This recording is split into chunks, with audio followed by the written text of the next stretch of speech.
Hey, this is Aaron Price, the CEO of Tech United. Happy New Year. We are starting the year strong. Today, a new PPP loan protection program came into play. And so we're here today with a few special guests to talk about some of the updates to this program and how the small businesses around the state can participate. So I've got Phil Goldfeder, the SVP of Public Affairs from Cross River, and John Blackstone, the New Jersey District Office Deputy District Director from the Small Business Administration. Gentlemen, thank you for joining us today. Really appreciate it. Good morning. Good morning. Let's start with where are you actually physically? John, where are you set up right now? I'm in Hoboken, New Jersey. So the office is in Newark, New Jersey, but due to coronavirus, all of our employees are working remotely from home. But so what part of the state are you personally in right now? I'm in Morganville, New Jersey, so Monmouth County, so pretty much in the middle. We appreciate you dressing up. Not necessary, but it's noticed. Phil, disappointing dress attire once again. How you doing? I can never match your style, Aaron. And yes, you can. Somehow, it's funny, in a previous life, I was never embarrassed, but every time I'm on the phone with you, I always feel embarrassed about where I'm reporting from. Today, I'm live from Queens, New York. You only feel embarrassed because you're disappointed that you're not on our side of the river, but we're going to get you there eventually. We've got a lot of good bike trails for you. You can put that bike to good use. Excellent. I'm looking forward to it. In all seriousness, you certainly should not be embarrassed. Cross River's, well, first of all, you've been a great partner for the Tech United community, which we appreciate. And Cross River has been played such an important role in this loan program. So let's get right into it. And by the way, for those of you watching across a variety of social media, if you put your questions in the comments, we will do our best to integrate them into the show as we go. So let's start off with what exactly is different this time around. I'll start with you, Phil, on this program.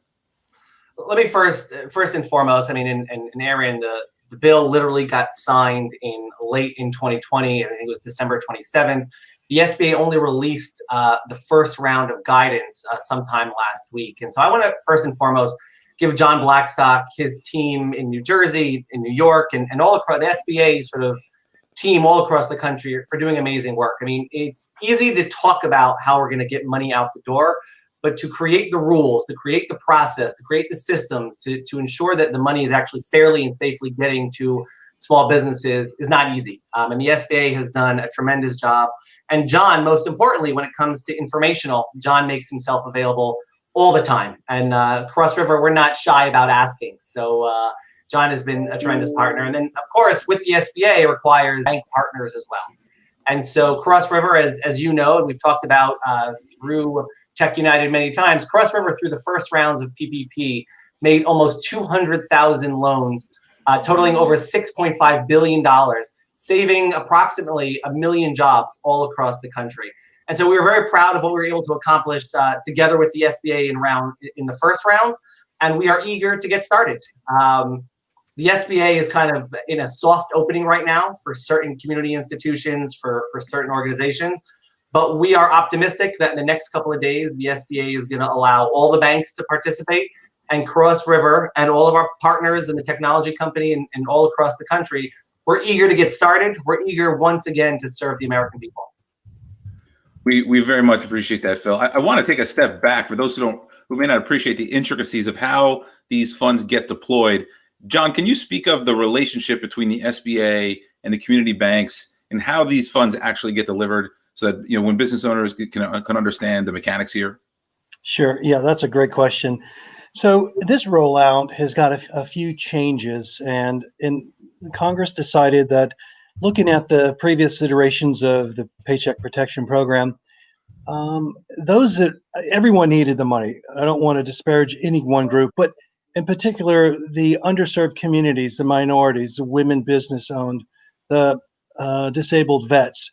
That group in a lot of rural areas did not really get a fair bite at the apple, so to speak. They might have been overlooked or might not have known where to apply. So in this go round, in concert with Treasury, the SBA is working with CFIs, community financial institutions, to give them time to help the underserved community apply. So technically, when it first started, it was going to be a few days, Monday and Tuesday, to just solely focus in on that. And then the CFIs could start with their second draw PPP, those that had a PPP previously, and that was going to start on Wednesday. And then the metrics are going to take a look and see how much play is actually happening with the CFIs. And by the way, there's not that many. In fact, some states don't have any. I know we've got one here that's participating, another one declined to participate. So the information is out there. Folks that are looking for CFIs that fall into one of those categories, underserved, I recommend you Google Paycheck Protection Program CFI near me. You can do a Google search and some information will pop up. Phil, it looks like you have some follow-up there. I have a question, but if you have something to add, go for it. Yeah, no, I would just say, and to address, because one of the biggest questions we get, and we're already, as you know, given our involvement in the earlier rounds, we're getting inundated with questions nonstop about various details of the program. I think two of the biggest things that are going to change round one and round two. So number one, if you didn't get a round one application or you didn't get a round one for whatever reason, I mean, there are reasons, and there, you didn't think you needed it, you didn't want to take advantage, if other people needed it more than you did, there's going to be money available to get a round one application, essentially with the same parameters. And John, by the way, you feel free to stop me or correct me anytime, okay? And I know you're not shy either. So round one is going to open with the same parameters that it was before it closed on August 8th. For round two, there are a few differences. Many of the rules are going to stay the same, but the two biggest differences are in round one, you had to be less than 500 employees to qualify. In round two, it's less than 300 employees. That's right. And so what John said is the SBA and the community banks are doing what they can to get the money to the smallest businesses, to the people who really need it. And number two is for round two loans, you're going to have to show a reduction of revenue by 25%, one quarter over quarter from 2019 to 2020. So again, the idea is to get the money in the hands of people who need it most. That's right. Perfect. That's a way to put it. 25% reduction in receipts.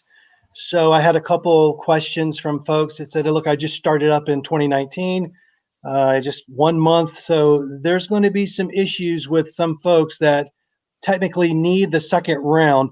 One thing that I want to add in to make someone eligible for the second round, you've had to have the PPP first draw loan, and you had to have that loan completely dispersed before the second draw loan is dispersed. So you've got to use up all of your funds from the first round. And then just real quick, we did add a few things in for this next round. Who can apply? We added the nonprofit 501c6. We added housing cooperatives, destination marketing organizations, think rural, and some eligible news organizations. And being a 501c6 and being frustrated with the first round, we certainly appreciate that. We've got a question from William Brown. Do you have to file for loan forgiveness for your 2020 loan in order to apply for the 2.0 loan? You do not. It's up to you when you file, but you have to have all of those funds expended. So if you do not, and how does one provide proof of that activity? Well, you would go back to your lender and request forgiveness and saying, I guess you wouldn't have to be approved, but you'd have to. Well, John, I think, for much of the application, we rely on borrower attestation, right? And so I think if someone, again, it was up to the borrower from round one. They would not yet have had to put in their forgiveness application. There was no requirement. It's very likely for many of the borrowers who are looking for round two that they have not yet started forgiveness. Now, I know at Cross River, we've already processed a number. I believe 10 or 15% have already gone through the process and actually been forgiven. Many more are working their way through that process. It's not too complicated. And so, again, I think for the purposes of round two, you need to have spent the money and essentially almost like be ready to start your forgiveness process, even if you haven't actually done it yet. You need to make sure 60%. That's right, 60% of that PPP you used on your expenses. I do want to add in the next this current that's getting ready to open for everybody. There are some new definitions of covered eligible expenses, and they've been expanded, and they now include the following: payroll cost, rent, mortgage interest, utilities, operations expenditures, property damage cost, supplier cost, and worker protection expenditures. The same 60%, 60-40 split has got to be used, 60% on these covered eligible expenses to be forgiven. And one thing they're working on, it's not codified yet, it's under development. Simple forgiveness application for loans $150,000 and less. And what does that mean? Simple. I think I read a one pager was referenced in the document that I read as the required filing. What does that really mean to someone who's got a loan of 150,000 or less to get forgiveness? So the paperwork that when you file your loan forgiveness, it's not going to be a 15-page laborious document. It should, operative word is should, be a quicker process. It's going to be a simplified. It's under development. The folks at our Capital Access office, they've been working pretty much since this legislation was passed in December, trying to make this as easy as possible. Someone once said, the first round was like building the plane as we're flying it. And then someone from Cap Access said, well, now we are refueling this plane as we're flying it. So we've learned a lot. There's still room for improvement. We want to get money out to the businesses that need it. One thing I want to add for the second draw loans, folks eligible for the second draw, the second draw loan is up to $2 million with the same general loan terms as the first draw. So for most borrowers, the max loan amount for the second draw is 2.5 times the average monthly. You can use 2019 or 2020 payroll cost up to $2 million. Now, there is one change for the accommodation and food services sector. That's next code 72. The max loan amount for a PPP second draw loan is 3.5 times the average monthly 2019 or 2020 payroll cost, but that is capped at $2 million. Excellent. Certainly the food business in the state needs that help. There's another question here. This is from YouTube. Are you allowed to use what he's referred to as PPP 2.0 loan proceeds for uses that are not forgivable? That is for permitted 7A loan uses, as was the case for the 2020 PPP loan proceeds. And for those who are unaware, like myself, and maybe you could share what the 7A loan uses are. Well, 7A loan is just a loan for starting your business. So if he's getting a PPP, if he's looking to be forgiven, he's got to put 60% for payroll cost. It's up to that business owner if he or she uses that PPP for payroll cost.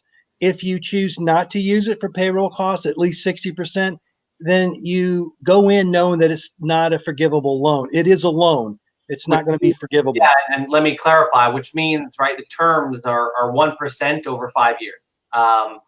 And so if, again, I think most people who are looking for the PPP program are looking for potential full forgiveness. But if not, again, it reverts to a normal loan at 1% over 5 years. That's right. Excellent.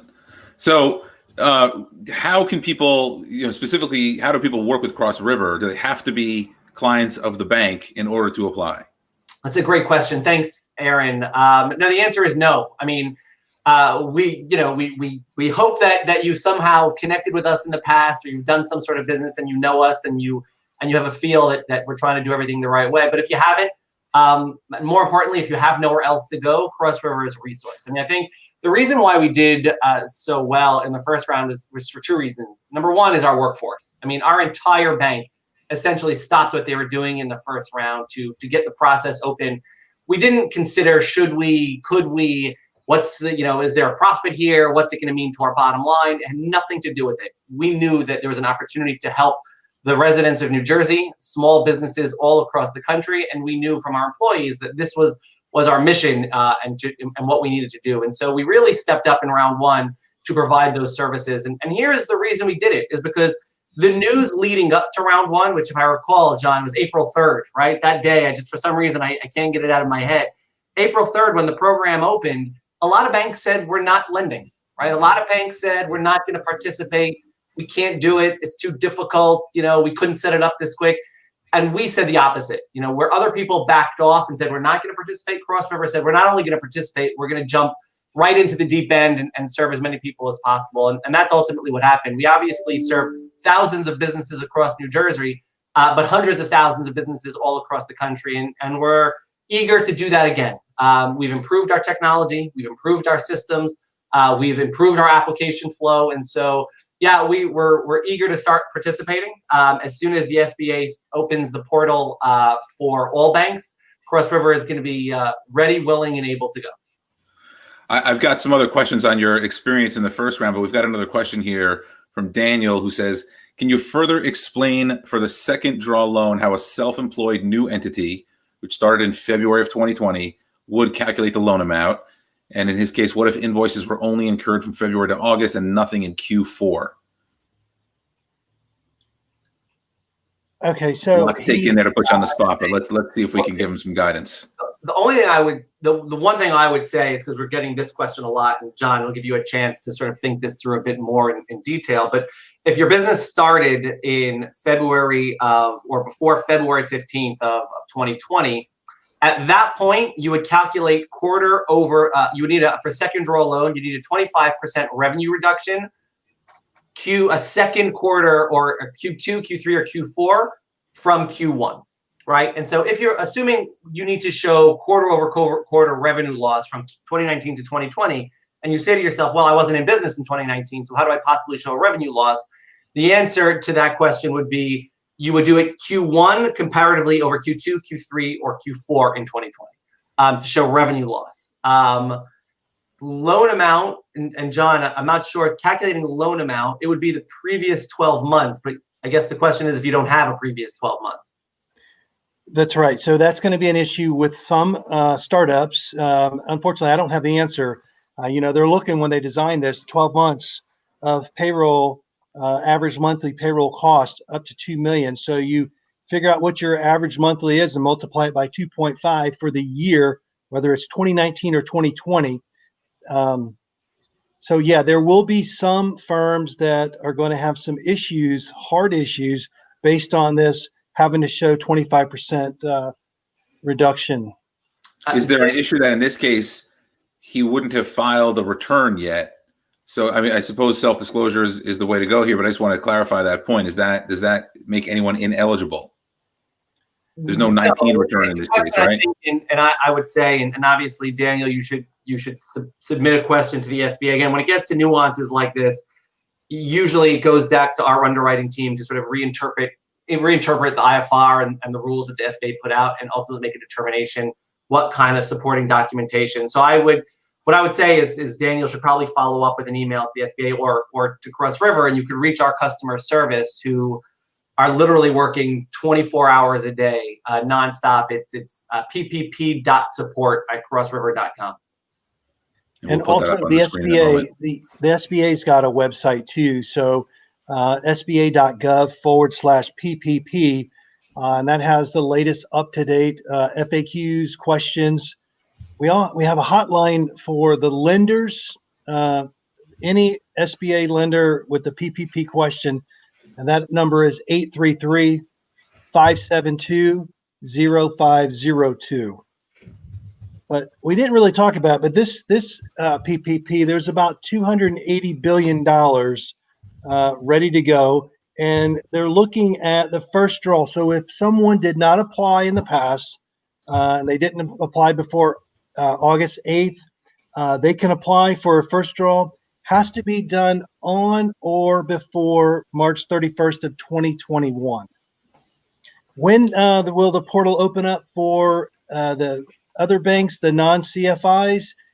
Not sure. It could be a week.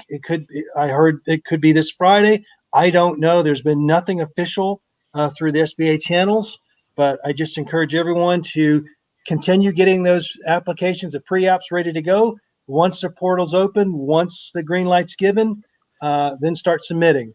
We were told that there will be a time delay. So last time we saw an onslaught of fraud in many states, and sad as it is, so to mitigate that, the the folks are going to, the SBA is going to take a little bit more time to do the pre-checks, compliance checks before they approve and submit that back to the lender to disperse those funds into the applicant's bank account. One thing we saw that, to mitigate a lot of my staying up late at night and headaches, if you have a business, please don't have it linked to your personal checking account. It just creates a lot of problems. Please make sure you have a business account set up with that business. Very well said, by the way, John. Thank you for that. And let me just also clarify, and I'll get yelled at by my marketing team if I don't. Currently, Cross River is opened for pre-application.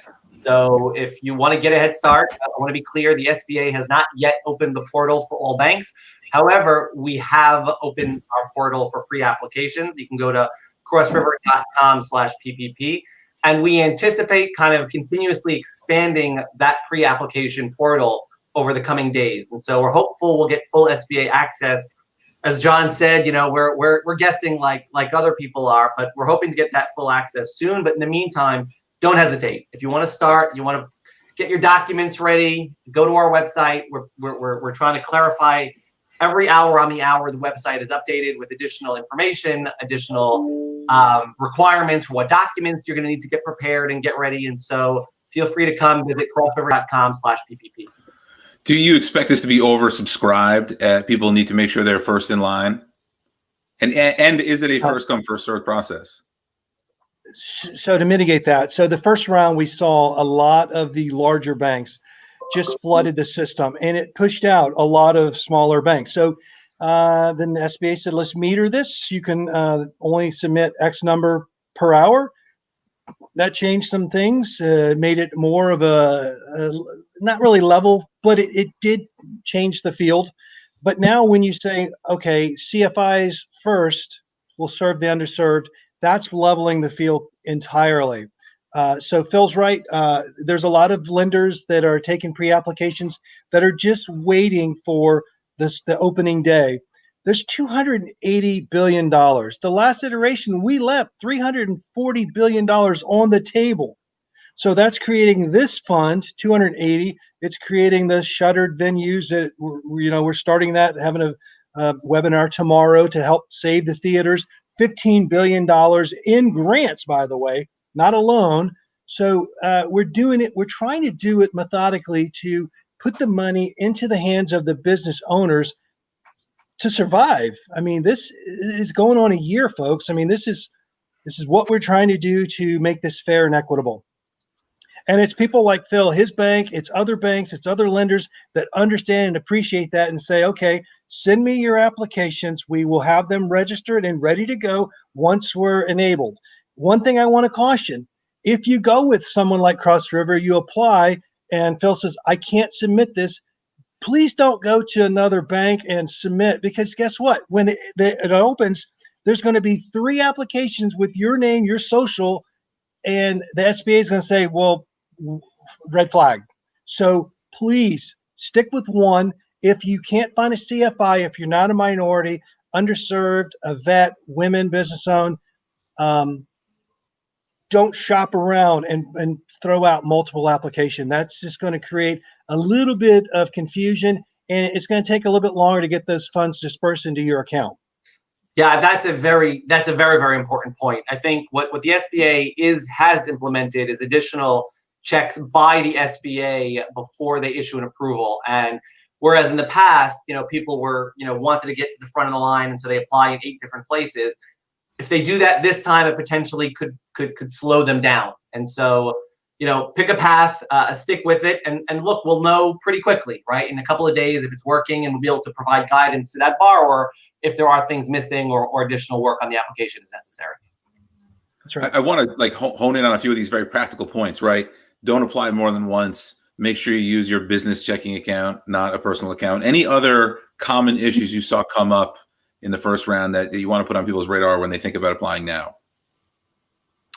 I'm thinking, and again, there's one issue, and I'm quite frankly not exactly sure how to address it. Someone who has multiple businesses, right? And so, applying potentially with the same email address, but different EIN numbers. And so trying to create points of difference in your application. So if you are going to put in, multiple applications, to be wary of, maybe either being in touch with the institution to say, hey, I have 3, businesses, they all have a similar name, but they're different businesses, different EIN numbers. And so maybe being, when your situation is nuanced and similar to the question that came up before, don't hesitate to be in touch with the bank, and don't hesitate to be in touch with the SBA. I think sometimes people are in such a rush, they push it through for the purpose of expediency, but as we just mentioned, that potentially could slow you down. And so be in touch with the SBA, be in touch with the bank, and that could be Cross River or any bank that you're working with. Don't hesitate to reach out. We like to think that in going into round 2, we've had a lot more opportunity over the last 4 months to get our systems up and running, to be a bit more prepared, to understand the nature. I mean, when the initial program opened on April 3rd, I don't think anybody knew what was going to happen, right? And as we learned, it took only 10 days for the initial money to run out. And as John just referenced, we've learned from that, and the SBA has learned from that. And so that's why they're kind of pumping the brakes a bit, trying to put as much information out there before they turn the switch on. Yeah, that makes total sense. I want to make sure the number that we see scrolling across the bottom, because someone asked if John, if you could provide the Sba Lender Hotline number again, and I want to make sure that number 833-572-0502. I was going to say, whoever put that up there, that is brilliant, because that's the number. I said it, I confirmed it. Just want to also add that in forgiveness is a big piece, and that goes for whatever iteration of PPP you want to talk about. But for this one, the borrower now has an option to select a covered period during which they can use the PPP loan proceeds anytime between 8 and 24 weeks after disbursement.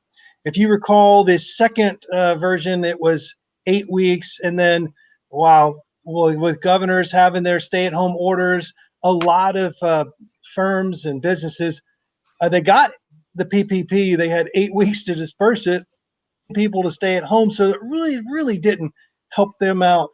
They got the money, yeah, that's great. The third iteration, it said, okay, you have now 24 weeks to disperse these funds, and it kind of helped a little bit to get people back on payroll, businesses open. But now this fourth one, the business can choose if they want to use 8 and 20 or 24 weeks after disbursement, and that's a discussion between them and the lender. One other point now, and to John's point, that the sort of the guidelines evolved over time. For people who signed up for a PPP loan pre-June, your term on the loan was 2 years, 24 months at 1%, and in June it actually got changed to 5 years. That's right. Going into this round, if the loan is not going to be forgiven, it's going to be a 1% loan over 5 years. And are business owners personally guaranteeing that loan if they run into an issue where it's not forgiven and their business goes under? What exposure does that business owner have to the loan? This is literally, and John, I'll take this one because it's easy. I mean, it's literally the top of the top line, right? And so for the second draw loans, no SBA guarantee is 100%. There's no collateral is going to be required. There's no personal guarantees that are going to be required. And it's a 1% over 5 years. It's a pretty attractive program, obviously. I just want to reiterate the timeline here. When should people apply? When should they expect to hear back? I mean, the key dates. I know we've talked about them. Let's do it again. By when do they need to spend it? By when do they need to file to get it forgiven?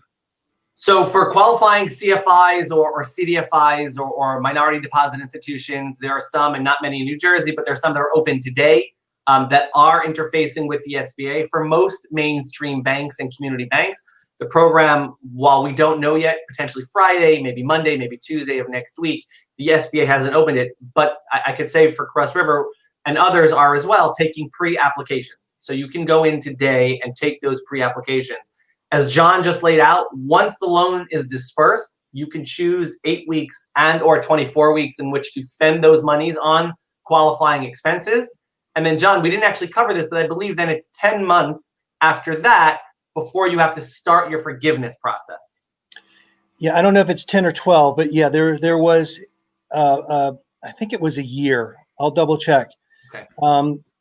So then you could start your process of paying back or your loan forgiveness. Yeah.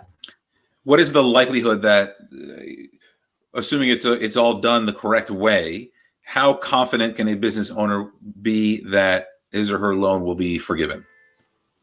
As long as that business owner puts 60% to the covered eligible expenses, yeah, it's going to be forgiven. I mean, this is not like I got you, pull the rug up from underneath you. The government is trying to put money into the hands of the business owners.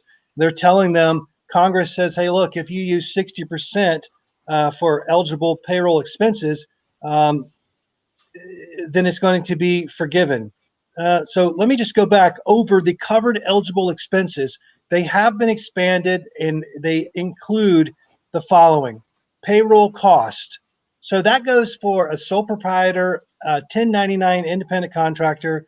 Covers your payroll cost, your rent, your mortgage interest, your utilities, your operations expenditures. Think like your car, if you have like a fleet of vehicles. Property damage cost, if one of those vehicles gets damaged. Supplier cost and worker protection expenditures. Those have all been added. You have to take 60% of your PPP and apply it to one of those 8 or 9 areas. If you do that and it's 60%, that entire loan will be forgiven. And if it's a loan of $150,000 or less, they're developing a simplified forgiveness application. Again, application for the forgiveness, you can choose whether you want 8 or 24 weeks. I don't know when you have to make that declaration, but if you look at the news and if you believe, like I do, that a second wave of this coronavirus is happening and it might affect your business, you might want to opt to have 24 weeks to disperse those funds.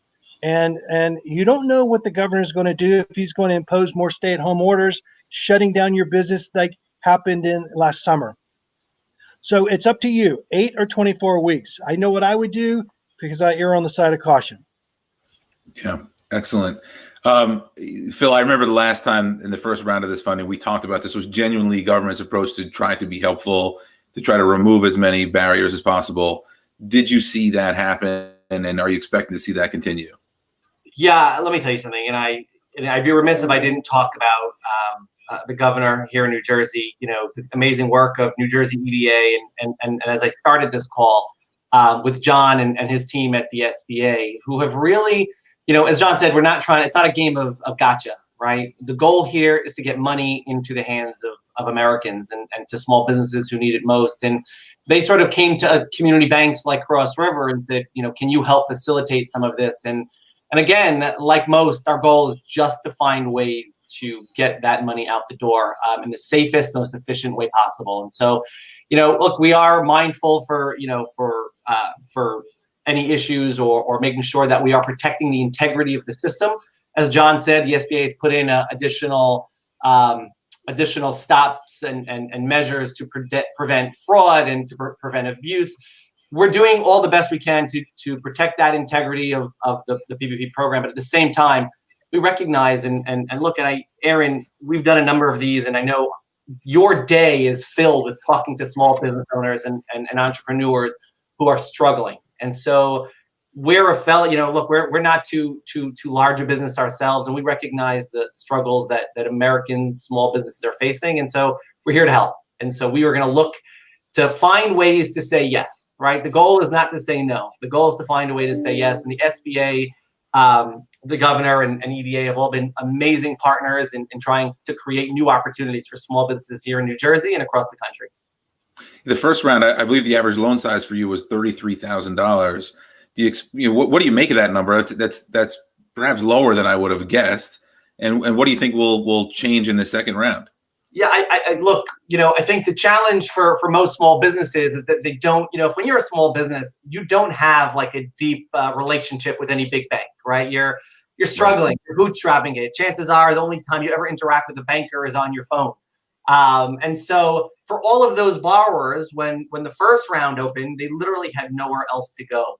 And so we opened our program to anybody, regardless of pre-existing applications. And that's the reason why our average loan size was so small. Amongst the leading lenders in the country, Cross River had by far the lowest average loan size. And the reason is that we were servicing the smallest businesses. I think 96% of the businesses we funded in round one had less than 10 employees, right? So that includes the sole proprietors, the independent contractors, people who literally have nowhere else to go. They're going to come to Cross River. So yeah, I presume that our loan size is again going to be small, and we're excited about that. I think a lot of other banks will say like, it's not worth it for us. We don't have the time to deal with some of those things. I think for Cross River, using technology, we were able to democratize the system. So it doesn't matter if you need $1 million loan or you need a $5,000 loan. We're going to treat you the exact same way and make sure you have access to the funds you need. I really appreciate that. I think that. Go ahead, John. No, it's really important because the first round, my phone was blown up. I had folks that belonged to banks, didn't have a business account. They had a personal account and were not allowed to apply. And then a few banks did step up. And this is an example of one. And who cares about the average loan size? It just tells me that this bank, this lending institution, didn't really limit, and they did a phenomenal amount of loans. And the loan size at 33,000, that's the average. So there's some that are a lot lower. That's that sole proprietor. That's that small mom and pop business that really needed these funds.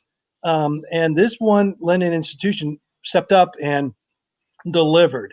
So I suspect you're going to have a deluge in this next round for people saying, hey, look, I think I meet the criteria. 25% reduction, that's going to be tough for the startups. But I just think that, $33,000 loan, it's just a number. I think you guys did a phenomenal job, Phil. Thank you, John. I mean, I think it speaks to, as Tech United, we work with a variety of banking partners around the region.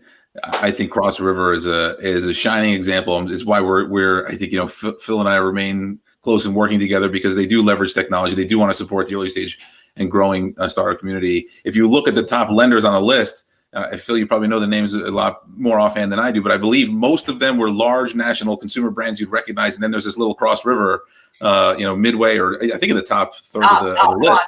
3 on the list.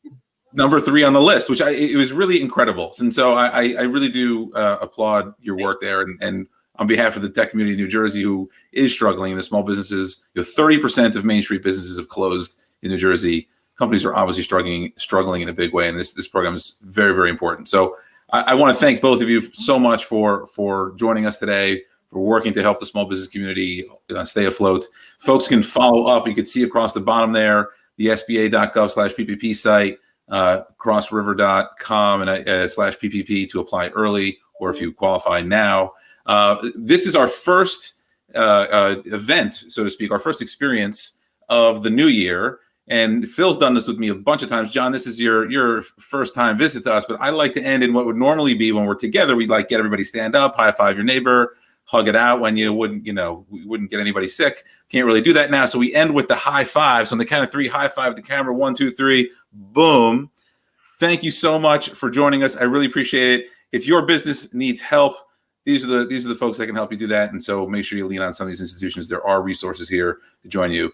Thanks so much for joining us today. Have a great day and stay safe, even if you're in Queens, especially if you're in New Jersey. Thank you so much. Thanks, guys. See you guys. Have a good day. Be safe.